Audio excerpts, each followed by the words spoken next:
تفضل علينا بنعم لا تحصى ولا تعد، وإن تعدوا نعمة الله لا تحصوها، إن الله لغفور رحيم. والصلاة والسلام على من أرسله ربه رحمة للعالمين، سيدنا محمد صلى الله عليه وعلى آله وأصحابه وأتباعه والسالكين طريقه والمحبين له إلى يوم البعث والدين. ثم أما بعد، فبادئ ذي بدء نريد أن نعبر لكم عن سعادتنا العامرة بوجودنا بينكم هذا اليوم المبارك. نسأل الله سبحانه وتعالى أن يجعل هذه الجلسة الطيبة في ميزان حسناتنا يوم القيامة. وكل الشكر والتقدير للأساتذة الذين يدرسون في هذه الجامعة الإسلامية العريقة، ونشكر أيضا الدعوة الكريمة من السيد رئيس الجامعة بارك الله في عمره السيد محمد ظفر إقبال. نسأل الله أن ينفع به وأن يديم النفع به، اللهم آمين. والإخوة الكرام الدكتور محمد أسلم، وأيضا الدعوة من الشيخ زهور، نسأل الله أن ينفع به وينفع بكم جميعا. شكرا لكم، بارك الله فيكم. ونريد أن نتحدث اليوم عن موضوع مهم جدا، وهذا الموضوع إن شاء الله تجدونه مفيدا لكم في حياتكم العلمية، إذ هو من الموضوعات التي لا بد لطالب العلم أن يعرفها. وهذا الموضوع هو إدراك وجوه الاختلاف والتنوع في كل العلوم، وحتى إن هذا الأمر هو سنة من سنن الله سبحانه وتعالى في كونه، سنة إلهية أن هناك اختلاف وتنوع. فالذي ينظر في خلق الله سبحانه وتعالى يجد أن هناك السماوات السبع والأرضين السبع والجبال والبحار والأنهار والشمس والقمر والليل والنهار والشجر والحيوان والإنسان والطير، كل ذلك من مخلوقات الله عز وجل.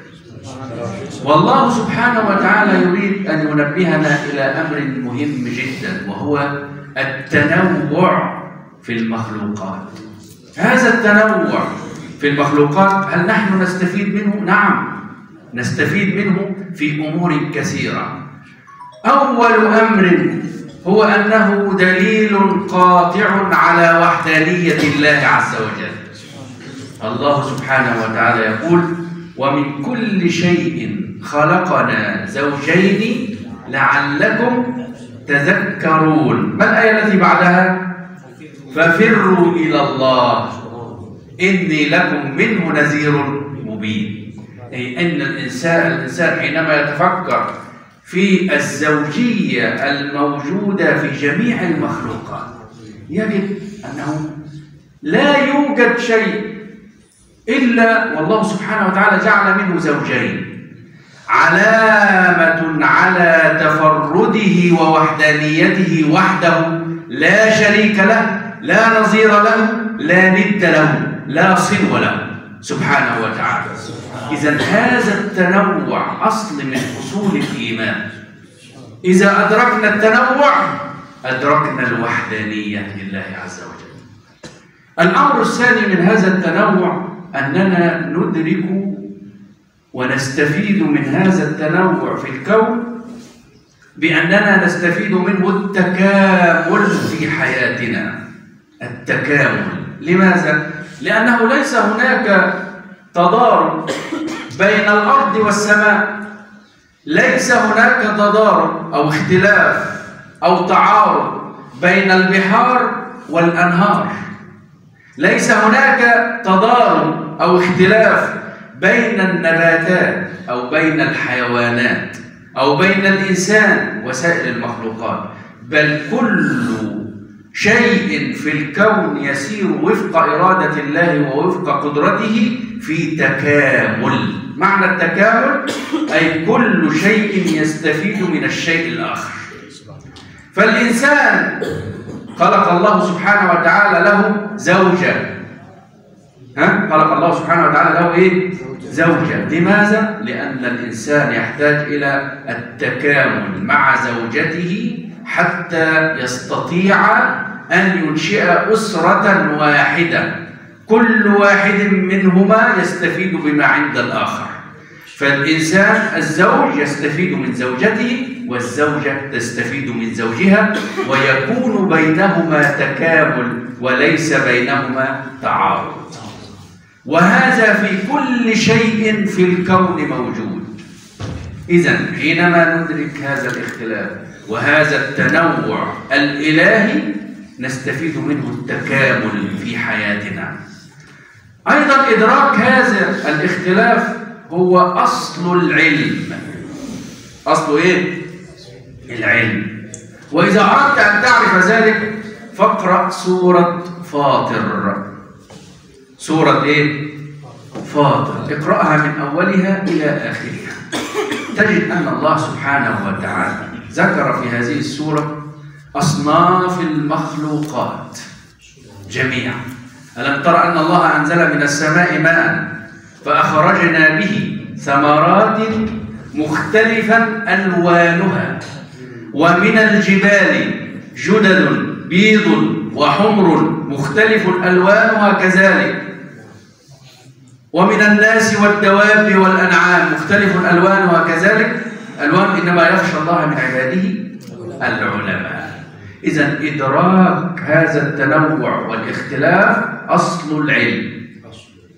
ولذلك تجد أن أي علم من العلوم قائم على إدراك المعلومات المتنوعة تحت هذا العلم.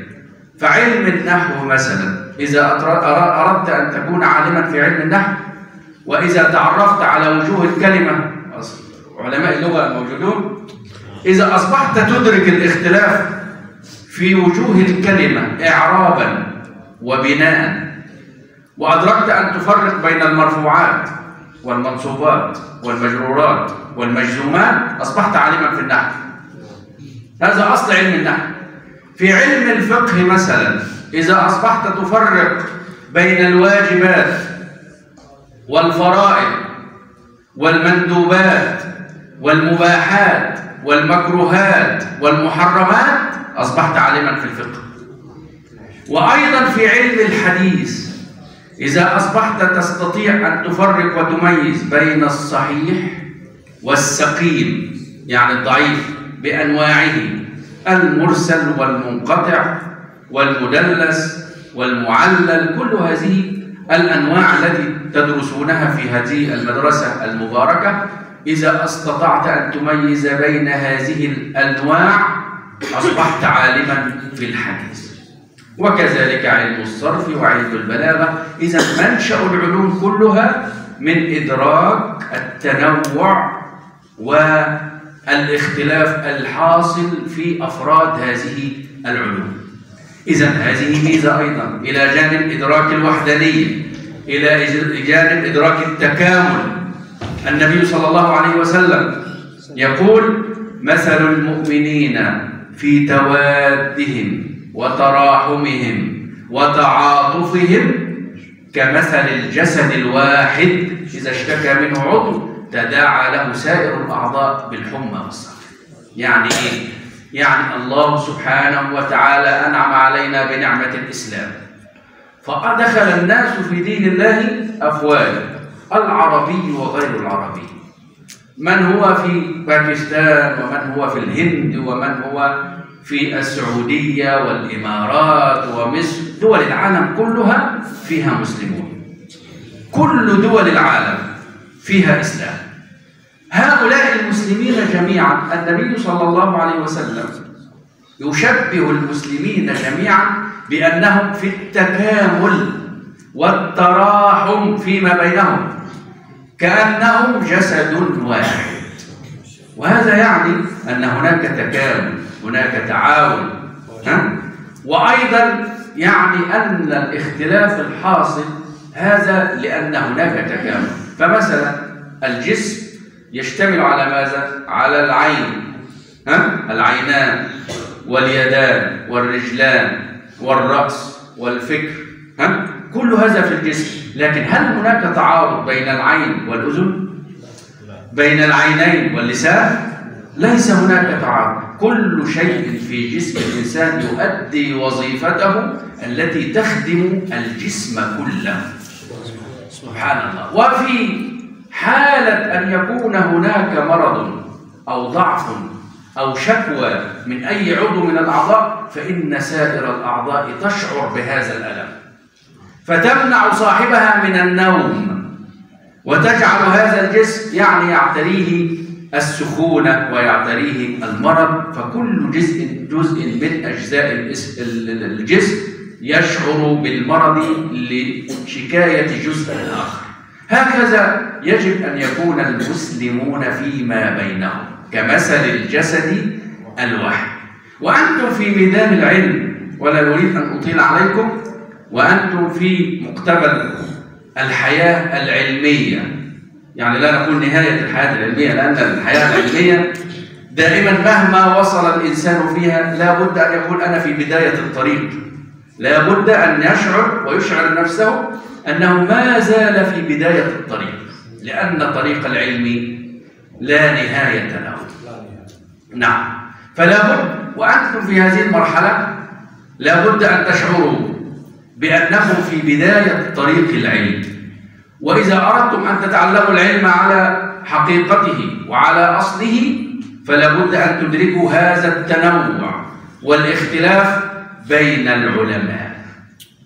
وأول شيء أنك لا تنفرد بالرأي دون غيرك، أو لا تجزم بصحة رأيك وضعف آراء الآخرين، بل أنت ما زلت طالبا للعلم طول حياتك، فلا بد أن تراعي جهود كل العلماء. وهذا ما كان يفعله سلف الأمة جميعا وأمتنا الإسلامية وعلماؤها. كل عالم يتعلم ممن كان قبله ويتوارثون العلم فيما بينهم. ولذلك قال النبي صلى الله عليه وسلم العلماء ورثة الأنبياء. ما يزال هذا الدين يتوارثه الناس علما، عالما بعد عالم حتى قيام الساعة، ولا تزال طائفة من أمتي على الحق حتى تأتيهم الساعة. فنسأل الله سبحانه وتعالى أن ينفعكم بهذه العلوم وأن ينفع بكم إن شاء الله في المستقبل. وأجدد أيضا الشكر والعرفان لإدارة هذه الجامعة، وجزاكم الله خيرا، والسلام عليكم ورحمة الله.